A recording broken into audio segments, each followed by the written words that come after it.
Allez, on termine cette émission en musique avec vous, Guillaume. Chronique musicale un peu spéciale, puisque c'est spécial agriculture, comme tous cette semaine.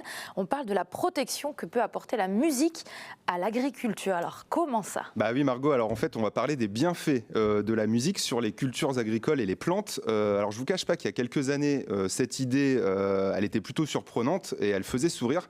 Mais en fait, de plus en plus d'agriculteurs utilisent cette méthode à tel point que les scientifiques s'y sont intéressés. Alors, c'est une discipline qui a un nom, elle s'appelle la génodique. Alors entendez par là le génome et le mélodique. Alors, et il semblerait que ce soit une alternative aux méchants pesticides. On pourrait résumer la génodique comme de la musique diffusée aux plantes. Alors ces musiques, ce sont des protéines de musique ou des protéodies, la contraction de protéines et mélodies. Et ça permettrait de traiter des maladies comme des champignons, les parasites, tout ce genre de choses et d'aider à la croissance des plantes et à leur développement. Bah ouais, c'est génial et c'est sérieux et validé scientifiquement. En plus, il y a 2 ans par un laboratoire à Cergy-Pontoise, ils ont même une étude qui a été publiée dans une célèbre revue scientifique. Donc voilà, c'est assez sérieux. Et les résultats sont là parce que ça guérit des maladies réputées incurables, même par les produits chimiques. Donc c'est quand même assez génial. Se dire que la musique est plus forte que les produits chimiques, c'est assez fou. Ouais. Alors en fait, ça guérit plein de maladies comme l'ESCA. Je ne sais pas si ça vous parle. L'ESCA, c'est les maladies qui gangrènent les vignes à tel point qu'on est obligé de changer, enfin les viticulteurs sont obligés de changer leurs vignes assez régulièrement.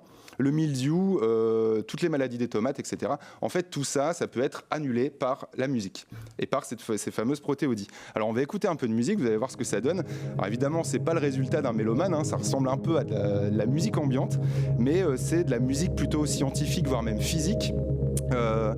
Alors en gros c'est un peu technique aussi, lors de la synthèse des protéines, il y a des acides aminés qui émettent des fréquences, des sons en fait, qui peuvent stimuler ou inhiber telle ou telle protéine qui sont soit responsables d'une maladie, soit responsables de la croissance de la plante. Alors en fait en fonction de la maladie, en fonction de ce qu'on veut faire de la plante, on va diffuser tel ou tel son. Tout simplement.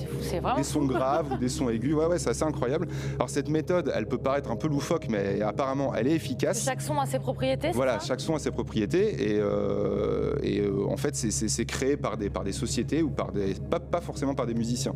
Alors cette méthode elle est efficace puisque apparemment plus de 200 agriculteurs l'utilisent et il y a une société qui s'est créée qui s'appelle Genodix et en gros elle commercialise des solutions sous forme de boîtiers qu'on peut voir à l'écran. Alors ces boîtiers ils s'installent sur plein de terrains différents, des terrains viticoles, arboricoles et même pour l'élevage. Alors je ne sais pas si ça vous parle, mais on diffusait avant pour des bœufs de Kobe, enfin même maintenant pour des bœufs de Kobe, du Beethoven ou du Mozart pour que la viande soit plus tendre. Alors maintenant on sait qu'on peut diffuser de la musique aux plantes pour qu'elles se régénèrent et pour qu'elles donnent plus, quoi, tout simplement. C'est assez génial. La musique adoucit les mœurs des humains et elle permet de contribuer au développement des plantes. C'est quand même assez poétique. C'est très beau, j'adore. C'est un magnifique mot de fin.